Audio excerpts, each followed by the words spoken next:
రాహుల్ గాంధీ గారి భారత్ జోడో న్యాయ యాత్ర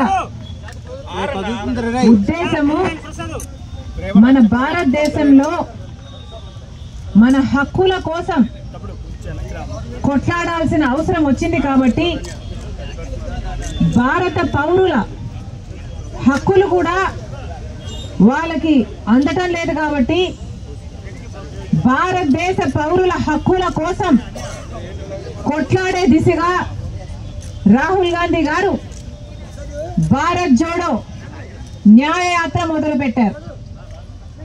అంతకు ముందు చేసిన భారత్ జోడో పాదయాత్రలో రాహుల్ గాంధీ గారు 4000 కిలోమీటర్లు పైగా పాదయాత్ర చేస్తే అడుగడుగున ఎక్కడ వీలైతే అక్కడ కాంగ్రెస్ పార్టీకి వ్యతిరేకంగా ఉన్న ప్రభుత్వాలు అయితేనేమి బీజేపీ అయితేనేమి దాడులు చేశారు, కొట్టడం కూడా కట్టెలతో కొట్టడం కూడా చేశారు, అనేక రకంగా హింసించడం జరిగింది. నిన్న అస్సాంలో రాహుల్ గాంధీ గారు స్వయంగా భారత్ జోడో న్యాయ యాత్ర చేస్తుండగా హఠాత్తుగా బీజేపీ గుండాలు గుంపులు గుంపులుగా వచ్చి భారత్ జోడో న్యాయ యాత్రలో పాల్గొంటున్న వాళ్ళని మీద దాడులు చేసి వాళ్ళను గాయపరచడం జరిగింది. ఎందుకు ఇలా చేస్తున్నారు అని రాహుల్ గాంధీ గారే స్వయంగా దిగి వాళ్ళని ఎదిరిస్తే రాహుల్ గాంధీ గారికి కూడా ప్రమాదం తలపెట్టే ప్రయత్నం చేసి ఆఖరికి పెద్ద గొడవై నిన్న అస్సాంలో ఈ విషయం జరిగితే అస్సాంలో ఉన్నది బీజేపీ పార్టీకి చెందిన ముఖ్యమంత్రి. మరి ఇప్పుడు బీజేపీ పార్టీ అధికారంలో ఉన్న రాష్ట్రంలో కనీసం ప్రశాంతంగా శాంతియుతంగా ప్రజల కోసం చేపట్టిన ఒక యాత్రని కూడా చేయనీయకపోతే దీన్ని ప్రజాస్వామ్యం అంటారా అని మోడీ గారిని ప్రశ్నిస్తున్నాం. మోడీ గారు సమాధానం చెప్పాలి. ఈ రాష్ట్రంలో ప్రజలే చెందిన వాళ్ళు ఈ దేశంలో ఉండాలా?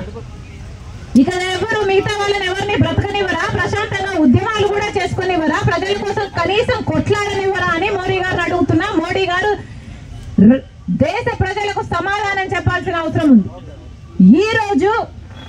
ఈ రోజు రాహుల్ గాంధీ గారు అస్సాంలోనే ఒక గుడికి వెళ్ళాలనుకుంటే ఆ గుడికి కూడా రాహుల్ గాంధీకి వెళ్ళకూడదు, అనుమతి లేదు అని అనుమతి నిరాకరించారు.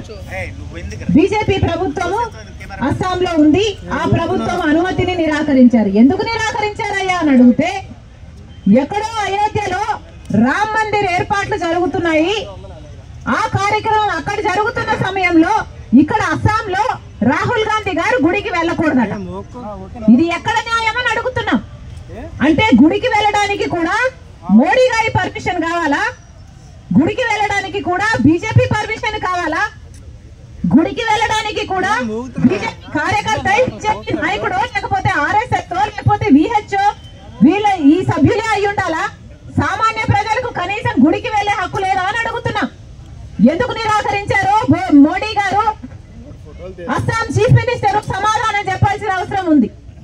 ఇలా అడుగడుగున నిరంకుశ పాలన, ప్రతి చోట ఎక్కడ వీలైతే అక్కడ ఎలా మిగతా ప్రజల్ని మిగతా పార్టీలను ఎలా తొక్కగలిగితే అలా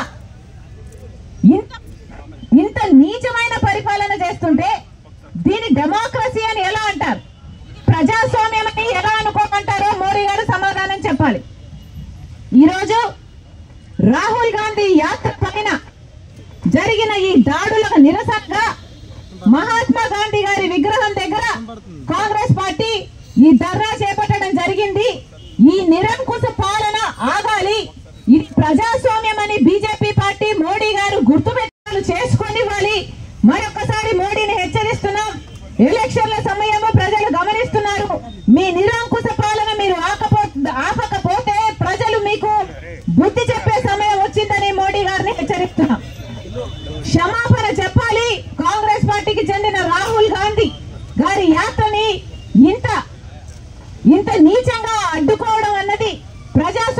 ఎవరు సహించని విషయం కనుక బీజేపీ పార్టీ అక్కడ అస్సాం చీఫ్ మినిస్టర్ రాహుల్ గాంధీ గారికి క్షమాపణ చెప్పాలని కూడా కాంగ్రెస్ పార్టీ డిమాండ్ చేస్తుంది. Down down BJP, down down BJP.